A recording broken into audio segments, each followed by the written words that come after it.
don't need a collective breath, right? I want you all to take a deep breath in and think. Hold it.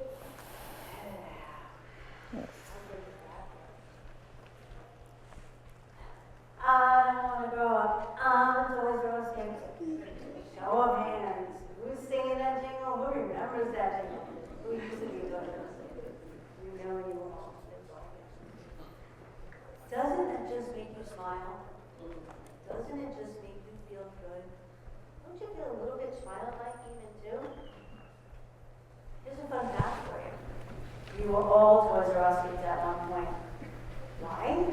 Because kids are born knowing how to do two things with sheer and utter brilliance, and that's play and feel. Recently I read an article on learningtoplay.com that said this. It said, from the beginning, the brain is wired for exploration, and creativity is a muscle we build. Play is a fundamental part of development that encourages problem solving and emotional regulation. Now I want you to think back for a moment.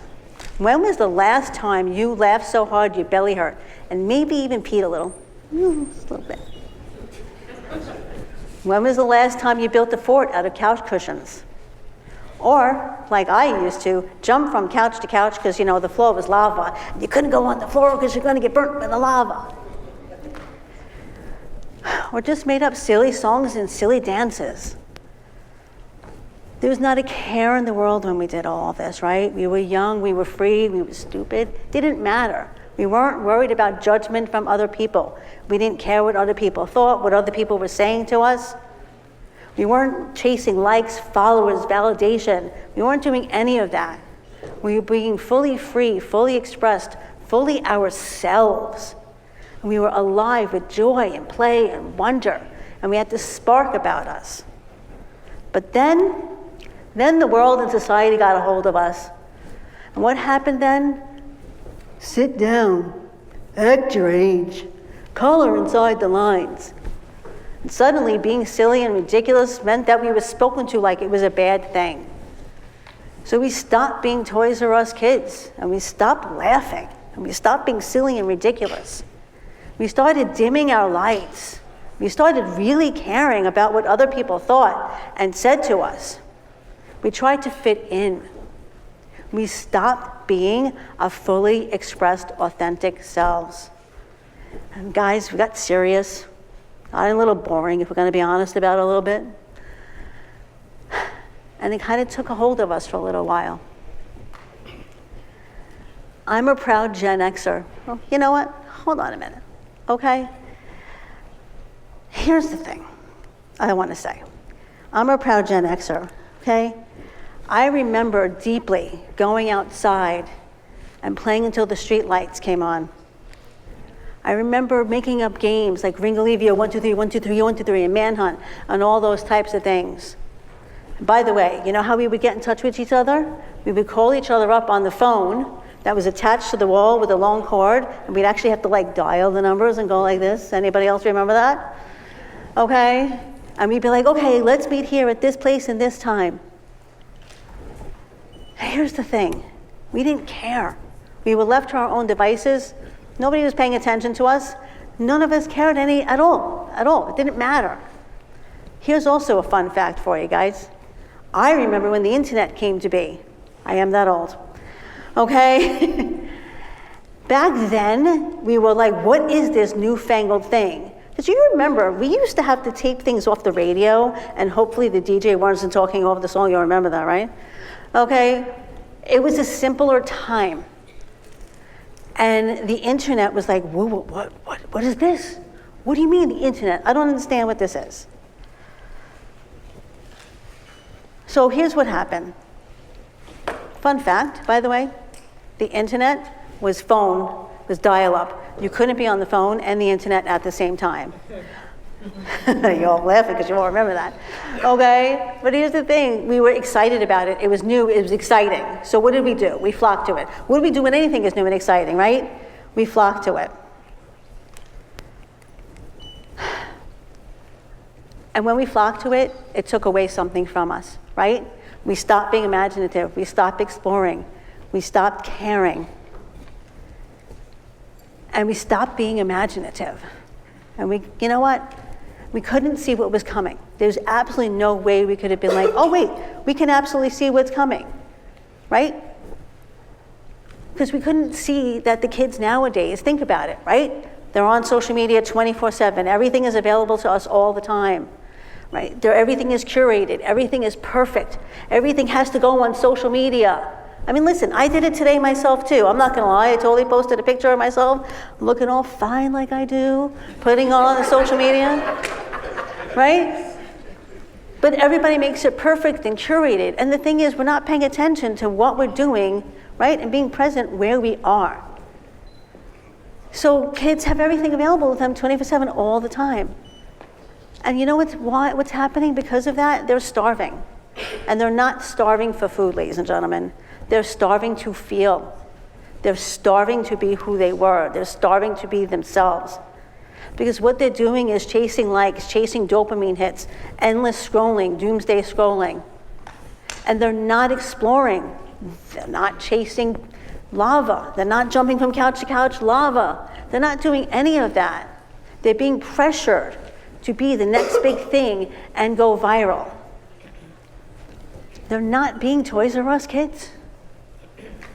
And here's the thing, guys, our minds, our kids' minds, our future leaders' minds, okay? They're being programmed all of the time, 24/7.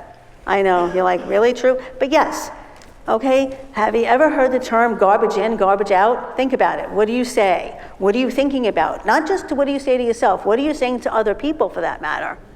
Okay? What are you consuming? And I'm not just talking about, we all endless scroll, we all do this, yes, in this day and age. But what are you looking at? Who are you talking to? Who are you surrounding yourself with? All of that plays a role in shaping who we are, and yes, that all gets programmed into our identity. So we are feeding the kids the garbage of the endless scrolling, the dopamine hits, the, oh my God, you have to be this, that, and the other thing. That's the garbage that's gonna get fed to them all the time, and that's what's gonna shape their identity. But, there's a big but here. If we feed our kids the garbage of, you are who you are, you're the best that you can be, creativity, joy, wonder, playfulness, silliness, being authentic to themselves, then that's what's going to get programmed into the mind, and that's what's going to shape their identities. Now here's where the fun neuroscience comes in for all the people who like neuroscience. Okay? When a child is dysregulated and stressed out and white knuckling and going at it like this, they can't see a way out. They're stressed out, they're dysregulated, they can't see a way out, they can't see their perspective. And their prefrontal cortex, the prefrontal cortex, by the way, is the thing that helps with creativity and problem solving and joy, that gets completely and totally shut down. But, again, another big but.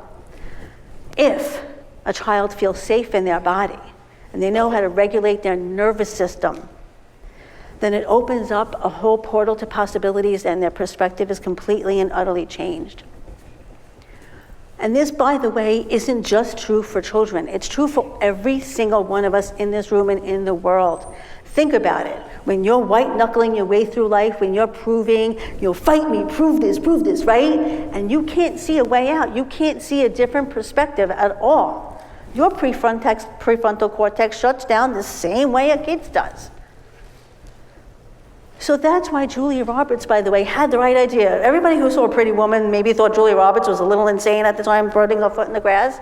She had the right idea because nature, play, movement, silliness, ridiculousness, breath work, those open everything up for everyone.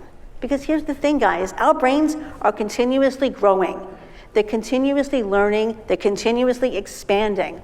And it's continuously building. So the question is, what are we actually building to it? And I want to point out something else too, by the way. If we get rid of curiosity, we're not just getting rid of laughter. We're getting rid of future dreamers, people who are going to break the rules, People who are going to be like, screw this is what I want to do because I know it's going to be amazing. People like Steve Jobs, right? Walt Disney. Walt Disney literally went to Orlando in a swamp and said, yes, I'm going to build a kingdom. And like people thought he was out of his ever-loving mind. But he had this vision. Steve Jobs. I'm being recorded now on an iPhone because Steve Jobs made an iPhone. I'm just saying. You know what I'm saying? Like, think about it. Think about the fact that if you're old enough to remember, you used to have to record things off of the radio, and here we could like literally download music from our phone. It's crazy. Okay? But they were innovators, they were leaders, they were rule breakers. They didn't give a crap what anybody said to them or what anybody thought. They just were originals. They weren't carbon copies. Because the truth is, guys, we don't need carbon copies. We need kids and people to be originals, to remember who they are, to shine like the disco ball like they are, to be original. That's why play, laughter, joy, ridiculousness is absolutely key, because that's what keeps the spark going and the spark alive. So how do we really prepare our kids for the future then? It's not by more apps. It's not by endless scrolling. It's not by the dopamine hits. It's not by comparison culture, because the kids are also, I want to be like this, but they're comparing their lives really to highlight reels. It's by fostering play. It's by fostering, oh my God, yeah, be curious, ask questions. It's by making sure they know how to regulate their nervous system. And by the way, it's also modeling this ourselves. And it's not saying stop asking questions. It's not shutting everybody down. It's being open to what's going on and all the portals of possibilities. And kids nowadays are starting to ask questions. They're like, you know what? They've seen us white knuckle our way through, try to survive, hustle, and not the dance, by the way. And they're like, I don't want any part of this. What are we doing with this? This is crazy. And they're forging their own way. And by the way, that's what our job is to do, is to nurture them forging their own way. To let them know it's okay to be themselves, to let them know it's okay to be safe and ridiculous and fun and be a Toys R Us kid no matter what, okay? So I want to share a personal story. You see up there, there's proof of it happening, okay? Last year for my birthday, I wanted to go roller skating, and I did, in a Disco Queen shirt, because I love disco. And people thought I was out of my ever-loving mind, which, by the way, I am, but that's a TED Talk for another day. But everybody was like, you're 56 years old. Why would you go roller skating at 56 years old? Because that's what society and the Matrix wants us to believe, right? Middle age is like doomsday. I was like, screw this. I want to go. This is what I want to do for my birthday. And I went. And I danced, and I skated, and I laughed, and I was silly, and I was a Toys R Us kid, and it was absolutely freaking amazing. Because here's the truth, guys.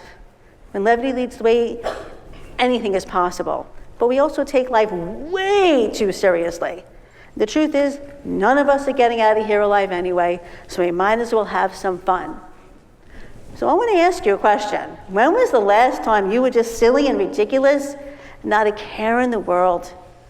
Think about it. And if it's been a long time, know that it's okay to be silly and ridiculous, because when levity leads the way, anything is possible for us, ladies and gentlemen.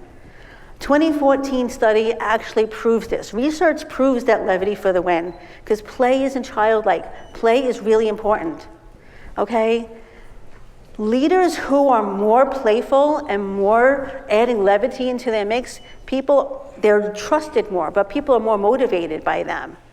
Okay, there's a lot of companies like Google and Pixar that are incorporating play into their everyday life. They're having dance-offs, they're having costumes with brainstorm meetings and things like that. Why? Levity isn't replacing seriousness. Levity is really all about, think about it, when you're in a serious mood, when you're in a bad mood, and then you start to laugh, how open and free do you then feel from it, right? That's what it's all about. That's what the future holds, okay? So this is my invitation to you. My invitation to you is this: laugh, play, be ridiculous, be fun, be a Toys R Us kid no matter what your age is, okay? Because joy isn't frivolous, curiosity didn't kill the cat. All of this is really the pathway to our future. I don't want to grow up, I'm a Toys R Us kid. made you smile again. Maybe this time it brought up something that you hadn't thought about before. Maybe it connected you to something that you lost a little bit. What if I'm a Toys R Us kid wasn't just a commercial? What if it wasn't just nostalgia? What if it was an invitation? An invitation for you to remember who you were before the world told you who to be.